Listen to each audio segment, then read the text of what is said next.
Yo, what is going on, guys? How are we all doing? In this video, I'm going to be showing you guys my top 5 survivors to start leveling if you're brand new to Dead by Daylight. You've just got the game, maybe you're unsure on who to start leveling, who's going to benefit you the most in the long run, or you're just looking for some general recommendations. I got you guys covered. Our previous videos just hit 15k views at this present moment, and for me that is absolutely groundbreaking. Thank you guys so much. We also just hit 500 subs as well, which is absolutely insane. As a thank you for this, we will be doing a giveaway on our Twitch live streams. So to be sure to give us a follow on there, and all of the info will be in the description below if you guys want to participate. We will be giving away a couple of copies of Dead by Daylight, or if you already have the game, we'll be giving away a couple of DLCs instead. All right, let's get right into it. I just want to point out that you guys can choose whoever you want to. And if you like the look of a certain survivor or you like their style, by all means go for that survivor. This is just going to be a guide of which survivor I personally recommend to use at the start of Dead by Daylight for numerous reasons, and that will benefit you the most in the long run. One of the biggest determining factors in this is going to be their teachables. If you don't know what a teachable is, it's essentially a perk that you can get on any other survivor once you purchase that from the shrine or this selected character. Okay, first up we have Meg, and she offers a pretty good set of perks that are useful for chases. First up we have Sprint Burst. So when using Sprint Burst, you get a massive boost of speed when you run for 3 seconds. When used efficiently, this can be really helpful for getting away from killers. It can allow you to just get that extra distance trying to get to a pallet or a window, and it's just all around a pretty good perk. The one downside with this perk is you just don't want to be running around all the time because the perk won't actually activate. It does cause exhaustion, meaning that you have to wait for this exhaustion timer to go down before using it again. A little tip for everybody, exhaustion doesn't go down if you're running. You need to be walking or standing still for it to go down.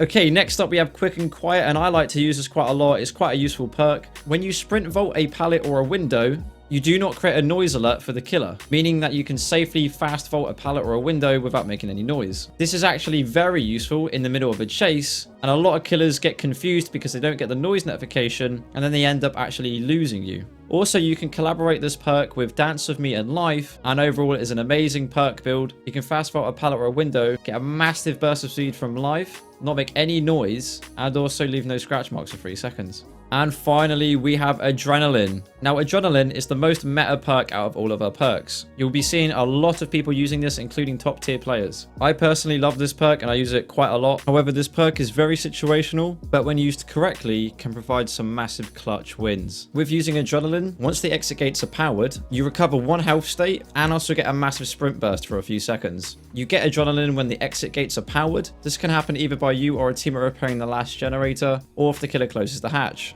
So essentially, if you're crawling along the floor in the dying state and the killer closes the hatch, or your teammates get the final gen done, you then become injured and actually get up and also get the sprint burst.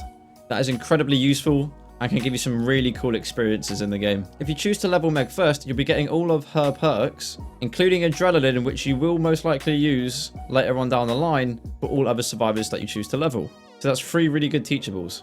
Next up, we have Feng. To use Feng, you are going to need to purchase a DLC if you are on PC, but I believe she is free on console. Now, each survivor that I recommend here, guys, is going to cater to different players differently. I would recommend choosing a survivor that has perks based on the things that you struggle with the most. And Feng really does offer some great perks for a new beginner. First up, we have Life, which is an exhaustion perk. Essentially, what this perk does is when you fast vault a pallet or a window, you break into a big sprint burst for a few seconds. This perk is great for getting distance on a killer in the middle of a chase. Now, as a new player, you are going to be really struggling with chases, so any exhaustion perk is pretty handy. And a perk that gains you distance between you and the killer just by quick vaulting anything is a great beginner perk. And in general, just a good perk all around. Next up, we have Technician, and this perk is also very good for beginners because you guys are going to be struggling with skill checks quite a lot, and when you miss a skill check, you alert the killer to your area. With Technician, not only does it decrease the hearing distance and noise from the generator itself, if you miss a skill check, there is a 50% chance that you don't actually give off a noise notification whatsoever, meaning you can miss a skill check and you don't draw any attention to yourself. Again, another great perk if you're new to the game. And then the final perk for Feng is Alert. This is super useful for beginners because when a killer does a break action, such as breaking a pallet, their aura is revealed to you for 5 seconds. And this is actually very useful because you can determine what killer you're up against. You can also use the aura to determine where the killer is. And as I always say, my most useful tip for you guys, understanding the killer and what they do is the best way to counter it, and that's going to help you in the game. Although this perk may not seem like much, it provides a lot of information that can really help you out. Another great beginner survivor is actually Kate. A bit like Feng, Kate comes with some really useful beginner perks. If you're struggling in chases and getting to safety, Kate is definitely a good choice. Like Feng, she is also a DLC character. Okay, first up we have Dance With Me, which is actually pretty decent because this will really confuse newer killers toward the game. When fast vaulting a pallet, window, or a locker, you leave no scratch marks for 3 seconds. Just like Quick and Quiet, this has a cooldown of just less than a minute. I still sometimes use this perk in my builds, and you'll actually be surprised how many killers lose you because of this. Then we have Windows of Opportunity, and this perk is amazing for new players because essentially what this perk does is that it reveals to you pallets and windows within a 20-meter radius. This is a massive safety net for beginners because it showcases you the safe zones and where to run to in a chase.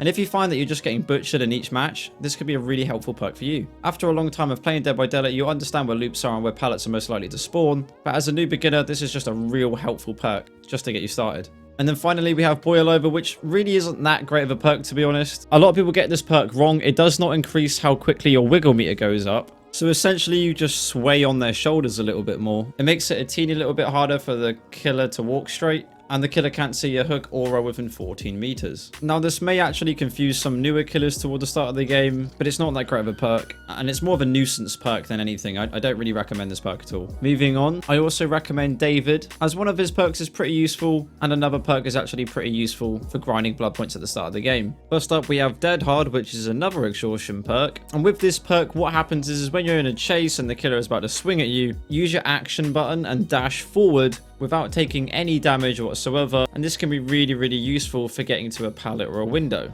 As long as you time this correctly, it's a pretty good exhaustion perk. This is one of the few exhaustion perks that you can literally use whenever you want to for any situation that you need. And now we have David's second perk, No Mytha. And this is a perk I don't really recommend at all. It's more of just a funny perk to use in general. No skilled survivor would actually choose this perk. It's more of just a meme build. When you use No Mytha, you don't leave any pools of blood. Your grunts and injury noises are reduced by 50%. If you're crawling on the floor in the dying state, you can recover yourself and get back up. But there is one massive downside. You're always injured. So yeah, I would absolutely not recommend this perk for a beginner, but it's just part of David's perks. And David's final perk is We're Gonna Live Forever. And this is a really useful beginner perk because if you get all 4 safe unhooks, you can essentially double your ultras and blood points from one match. And in terms of blood points, DBD is very grindy, so the additional blood points will definitely help. I would just like to say this. Please do not use this perk in the wrong way and just farm people off of the hooks. Your teammates will absolutely hate you for it, and it doesn't mean that you'll actually get safe unhooks. And at last, most certainly but not least, we have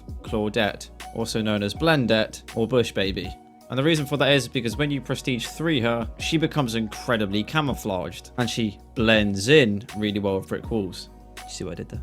Now, ignoring all of that because you should not be prestiging if you're brand new to the game, a lot of you are going to absolutely love her perks. But on the other hand, this is a 50-50 debate with DBD players. Some people love her perks, and some people recommend not to use 2 other perks whatsoever. So I'm going to go into this with an absolute open mind. And like I said before, you make this judgment based on how you are playing and if this would really benefit you. Her first perk is Empathy. Now this is one of her better perks because with Empathy you can use this information to see everybody's auras when they're injured. And that's really useful because you know where they are so you can heal them, and if you're injured they can heal you. But not only this, you can also kind of make a judgment of where the killer could be. If one of your teammates is injured and running around like a madman, they are most likely getting chased by the killer. So you know where the killer is and to avoid that area. Claudette's second perk is Botany Knowledge, and this perk is to do with healing. When using Botany Knowledge, your healing speed and efficiency are both increased by 33%.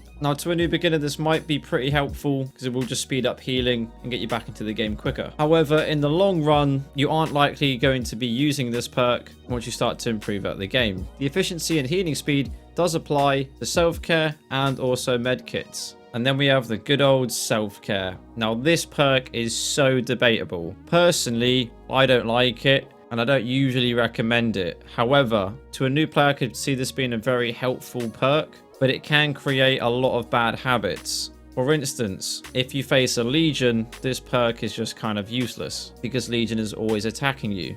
so you just spend all the game healing. Getting healed by a teammate or using a med kit is a much more efficient way of going about it, and that is also where empathy can help you out. But like I said before, if you really are struggling to survive in any game, give self-care a try and it may really help you out. One thing that I do ask of you is that you do not become scared to play the game and repair generators when you're injured and heal after every single hit. Okay everybody, and that is my top 5 survivors for you to start leveling in Dead by Daylight. I really do hope you guys enjoyed the video, and if you found this video helpful or you know a friend that could benefit from this, it would really help me out if you could like, comment and share this video.